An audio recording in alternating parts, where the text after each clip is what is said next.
추운 겨울 도서관에서 찾은 온기. 오늘 아침 온도계는 영하 10도를 가리켰습니다. 창밖을 내다봐도 매서운 추위가 느껴집니다. 자녀들이 독립한 후 30평대 아파트에 우리 부부만 살게 되면서 집안 온도는 17도를 오가고 있습니다. 보일러를 가동하지 않은 넓은 집은 마치 냉동고 같습니다. 그래서 우리는 외출할 때와 같은 두꺼운 옷차림으로 집 안에서 생활합니다. 부부가 나란히 소파에 앉아 손을 잡고 지내는 시간이 많아졌습니다. 답답함을 이기지 못한 아내가 벌떡 일어났습니다. 여보, 나 좀 봐요. 방 안을 천천히 돌아다니며 제 관심을 끌려는 아내의 모습이 귀엽습니다. 얇은 조끼 위에 두꺼운 조끼를 겹쳐 입고 그 위에 패딩까지 걸친 모습이 마치 곰을 연상케 합니다. 움직이는 게 영락없이 곰 같네요. 제 말에 아내는 껄껄 웃습니다. 이런 순간 남편으로서 미안한 마음이 듭니다. 더 여유가 있었다면 난방비 걱정 없이 따뜻하게 지낼 수 있었을 텐데요. 저 역시 기모네이에 두툼한 점퍼를 입고 겨울용 실내화를 신었지만 추위는 가시지 않습니다. 작은 전기 히터를 틀어놔도 큰 효과는 없어 보입니다. 결국 우리는 이불까지 덮고 앉아있게 되었습니다. 은퇴 후 활동량이 줄어들면서 체감 온도는 더 낮아진 것 같습니다. 따뜻한 차를 자주 마시다 보니 화장실 가는 횟수도 잦아졌습니다. 부부가 꼭 붙어 있으면 행복하지만 보일러는 가급적 켜지 않으려 합니다. 작년 겨울 난방비가 상당히 나왔던 기억 때문입니다. 올해는 절약하기로 다짐했습니다. 우리만 그런 게 아닙니다. 넓은 평수에 사는 이웃들도 한 달 난방비를 3만원에서 5만원 사이로 유지한다고 합니다. 위아래층 주민들도 비슷한 상황이라 층간 온기조차 느껴지지 않습니다. 월 3만원 정도면 거의 취사용 수준입니다. 정말 매서운 겨울입니다. 여보, 우리 앞 도서관 갈까요? 아내가 갑자기 제안했습니다. 왜요? 책도 읽고 마음도 편해지잖아요. 평소 제가 컴퓨터만 보고 있으면 서운해하는 아내입니다. 늘 함께 있으면 다정하지만 때로는 서로 숨통이 필요하기도 합니다.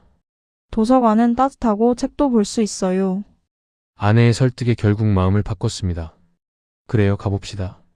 찬바람이 부는 길을 아내와 팔짱을 끼고 걸어 도서관에 도착했습니다. 히터가 가동되는 실내는 포근했습니다. 시민들을 위한 공공시설에 따뜻한 배려가 느껴졌습니다. 우리는 서가에서 읽고 싶은 책을 골라 열람실에 나란히 앉았습니다. 따뜻해진 몸 덕분인지 아내가 꾸벅꾸벅 졸기 시작합니다. 집이 얼마나 추웠으면 도서관에 오자마자 졸음이 쏟아질까요? 미안한 마음에 정수기에서 따뜻한 물을 받아 건넸습니다. 물이 참 따뜻하네요. 아내의 한마디에 마음이 녹았습니다.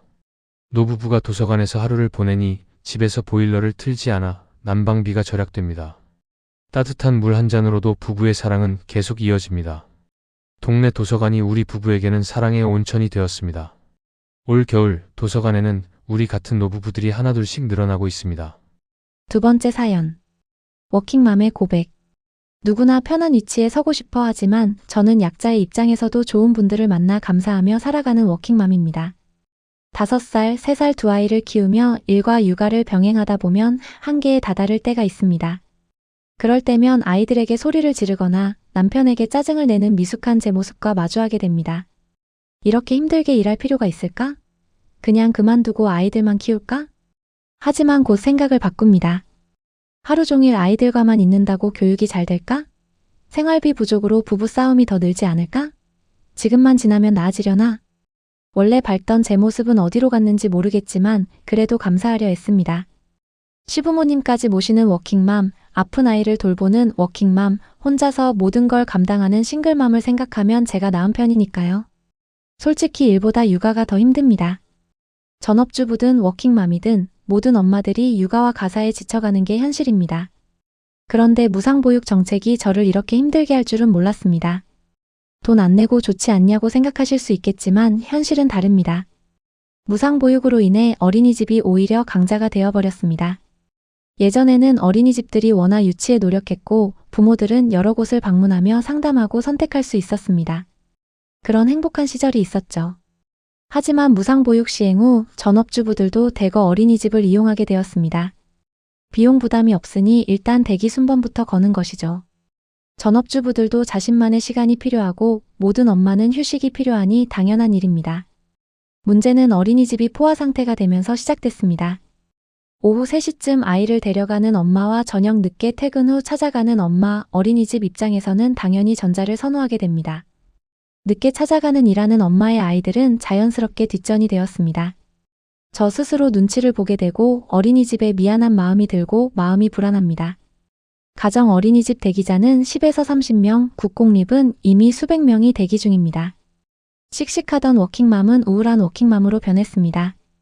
다음 주부터 일주일간 겨울방학을 한다는 통지서에 힘없이 서명하고 일주일 동안 아이를 돌봐줄 사람을 찾느라 혼란스럽습니다. 최근 이사를 했는데 가까운 곳의 어린이집들은 이미 정원 초과의 대기 인원도 많아 옮길 수가 없습니다. 바쁜 아침마다 아이를 데리고 예전 동네의 어린이집까지 데려다주고 퇴근 후 녹초가 되어 다시 그곳까지 찾으러 가는 일상이 반복됩니다. 전화로 문의하면 나가는 아이가 생기면 들어오려고 기다리는 인원이 30명이라는 답변만 돌아옵니다. 소비자가 줄을 서서 기다리는 사업이라니 슬며시 부럽기도 합니다. 보육 종사자와 학부모는 서로 협력해 아이들을 키워야 하는 동반자입니다. 하지만 현실에서는 힘의 불균형이 존재하고 워킹맘은 더욱 설 자리가 좁습니다. 아이 둘을 키우며 일을 하겠다고 덤빈 제 자신이 무모하다는 생각으로 오늘도 하루를 마치는 우울한 워킹맘이 되어가고 있습니다. 현장에서 부딪히는 워킹맘들은 지금 많이 힘들어하고 있습니다. 이상 늘 걱정이 태산인 대한민국 워킹맘의 이야기였습니다. 세 번째 사연. 퇴직 후 찾아온 새로운 임무. 저는 5남매 중 막내로 자라서 그런지 어린아이들을 별로 좋아하지 않았습니다. 특히 갓난아기는 정말 어려웠어요. 그런데 올해 첫 손주가 태어났습니다. 큰아들 부부가 결혼 2년 만에 아이를 낳았고 그들의 집은 우리 집에서 도보로 5분 거리입니다. 아내는 초보 엄마인 며느리를 돕기 위해 매일 아들 집으로 향했습니다. 금방 돌아오겠다던 아내는 늘 저녁 무렵에야 지친 모습으로 집에 왔죠. 30년 공직 생활을 마치고 퇴직한 저는 매일 집에서 아내만 기다렸습니다.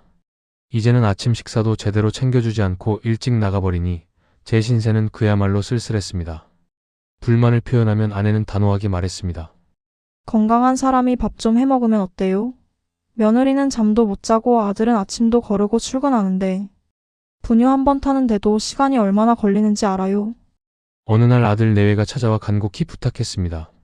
며느리의 출산 휴가가 끝나가니 손주를 맡아달라는 것이었죠.